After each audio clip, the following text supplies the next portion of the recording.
the Rwandan government says that it will do everything in its power to ensure that there is no resurgence of hate speech in the country. Today, the country will commemorate 29 years since around 1 million people, mainly Tutsis, were killed. And there are fears that there might be attempts to continue to divide the nation, and that could lead to the 1994 killings being repeated. Ordinary Rwandese say that it is important for the nation to continue with the healing process. Now, SABC's international editor, Sophie Mokoena, is in Rwanda. Let's cross to her now for more on the activities taking place there today. Sophie, good morning. So, speaking to us from Rwanda, what is the mood today, given the day that is being commemorated and the significance thereof? It is a quiet day in Kigali, Rwanda this morning. It has got to do with the holidays, but also you know that it is a day where millions of Rwandese will be commemorating the 1994 genocide, where million people were killed. And therefore, the president of Rwanda, Paul Kagame, during the week when I asked him about the issue of reconciliation and whether the international community has learned something from that experience. As you know that at that time when people were being killed, the international community couldn't stop the killings until such time that the RDF forces were able to stop the killing. And therefore, these current tensions and conflicts on the continent, did the international community learn something from the genocide? Paul Kagame said that it looks like it's not something that people have taken note of in terms of learning lessons, and therefore that is why you still have these conflicts. When you look at the DRC, where there is conflict, and it is also linked to the relationship between countries or among countries in the Great Lakes region. And some of these conflicts, you can trace them back to the genocide or were part of the influence in terms of what transpired here in 1994. But at that time, when you look at what was happening in our country as we approach the day of freedom, or the day in which millions of South Africans, particularly the black Africans, took to the polls. At that time, South Africa was also battling with conflicts in different parts of the country ahead of elections.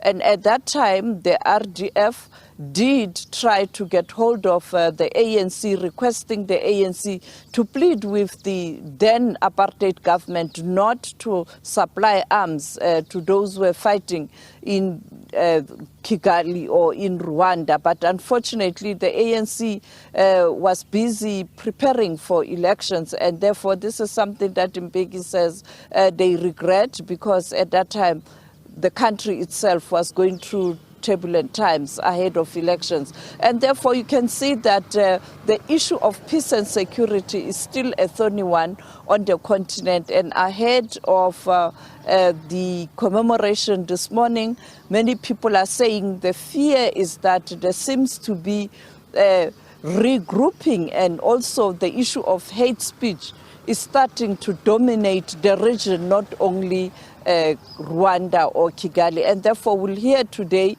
what President Paul Kagame is going to say. You know that next year it will be 30 years, 3 decades since that horrible, horrible genocide. And just a final question, Sophie, with regard to ordinary Rwandese and perhaps their fears that the polarization between the ethnic groups is still something that needs to be addressed. How real is that? And do you get a sense that that may even be heightened as the years go by?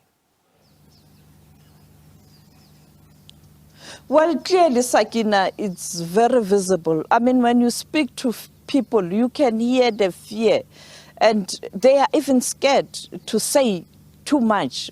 We went to the countryside at the University of Rwanda, where there was a play that illustrated the role of the media.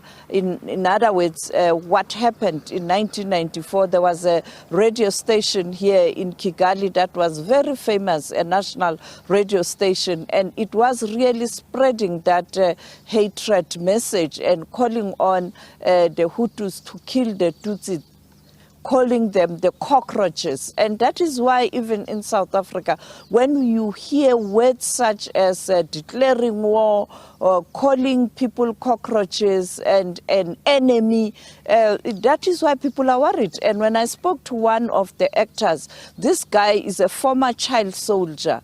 During the genocide, he was around 9 years. He was a soldier, he was carrying arms. And you know that Paul Kagame joined the military when he was 14 years old. When this actor, the main character who was portraying a character, the DJ or the anchor or the presenter, who was very, very vocal in pushing for hate speech at that radio station, said to me he can feel that the hatred is brewing, and people in different parts of the world where they are, some of them who fled the country are continuing to send messages or chilling messages. And therefore they decided to have a play to try and conscientize particularly the youth that hate speech should not be tolerated. I think when you play a package later on, you will hear the voices of ordinary young people in Rwanda, including the actor, and of course President Paul Kagame talking about this, and also the thorny issue of the succession in Rwanda. You know that he has been in power for 23 years, and people are asking whether there will be a leader who will step in when he is not in office anymore, and he sought to address that. And when you speak to ordinary people, the fear is that if he leaves office, what's going to happen? Because there's huge development. The country is clean. There are buildings, there are constructions, there's development, there's economy. But the question is, will peace hold?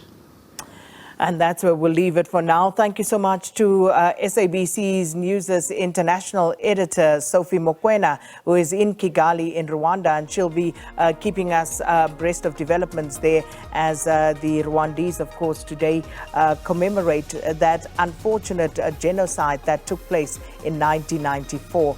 And as Sophie pointed out, that was the same year when we were along the same lines at the same time, going to our very first election as a democratic South Africa.